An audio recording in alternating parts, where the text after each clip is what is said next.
It's been an interesting couple of weekends for horror movies. I've already reviewed Obsession, and the following weekend, Passenger and Saccharine came out. I'm going to focus this review on the latter. I'll leave my Obsession review in the description. Interestingly enough, I enjoyed Passenger more than I did Obsession. However, concept-wise, Obsession is a superior film, and I would recommend that one over Passenger, but my overall enjoyment was with Passenger due solely to the couple on screen. They were the best part of the movie. They didn't act like a typical couple you see in horror films. They listened to each other and didn't dismiss one another when one of them thought something was wrong. They didn't try to convince the other that they were crazy for how they were feeling. The demon, on the other hand, was beyond generic. That's disappointing because what made me excited to see this movie was the first trailer, the teaser trailer. The first trailer was amazing. It had great atmosphere without giving anything away, and for a teaser, it was quite creepy in the best way possible. The second trailer, which is the main trailer, however, brought my excitement down. It provided more story, and it looked more like a typical horror film. That being said, because the teaser trailer was so good, I remained positive and hopeful that we would get a good horror movie. The story has a religious undertone because of the demon being connected to Saint Christopher, but it was never overtly religious. The demon, referred to as the passenger, attaches itself to a couple after they stop to help a driver who has crashed their car. This couple is new to the van life lifestyle, and in their journey, they discover that there's a code of symbols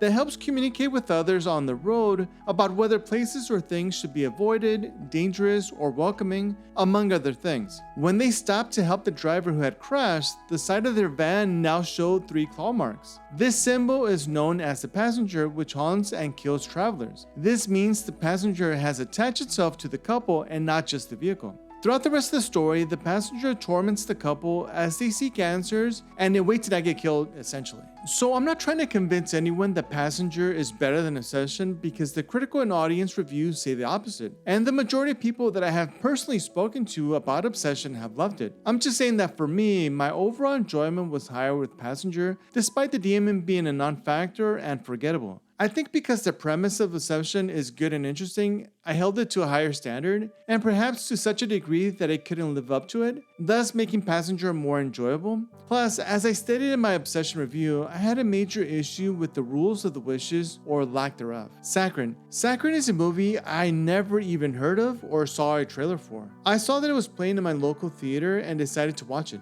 It has an interesting premise. It's about an obese spirit that attaches itself to a young woman who's been struggling with weight. She takes a drug that the more food she consumes, the more she loses weight, while at the same time, the spirit gains weight. If the young woman refuses to eat, the spirit takes over her body and consumes everything in sight. The young woman will then wake up with no memory of what happened and to a complete disaster of food everywhere. I'm 50-50 with the movie. The premise is interesting, but as a whole, it didn't fully come together. I enjoyed that it took a subject like weight and body image, which so many people struggle with, and incorporated a horror element. I also enjoyed that the main character is analytical. She's a medical student, and when an old friend of hers who lost a ton of weight introduces her to a new drug that makes you lose weight, instead of paying the $5,000 cost, she decided to break down the drug and make her own. I thought that was pretty cool. One of the ingredients in the drug is human ash. In one of her classes, she is working on a cadaver, and so she steals parts of that cadaver and uses them for her drug. So far so good, I'm enjoying what I'm seeing. The spirit aspect was my main issue. It didn't always work or make sense. I liked that she realized right away that the spirit of the cadaver attached itself to her.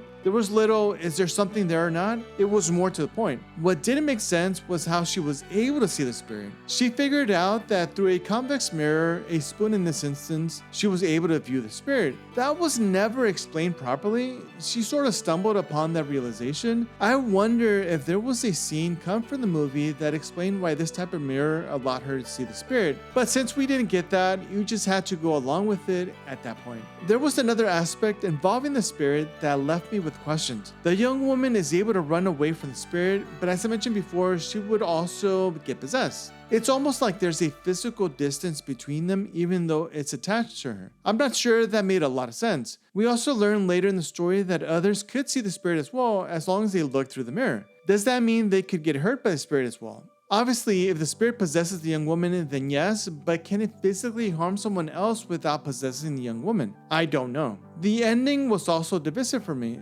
There are essentially 2 endings, with the last one being a major twist, and it seemed more suitable for an end of credits scene. I'm still debating how I feel about each. I don't want to spoil it in case someone wants to see the film. So those were my thoughts. What did you think of the movies? Leave a comment down below, subscribe, give the video a like, and see you in the next review.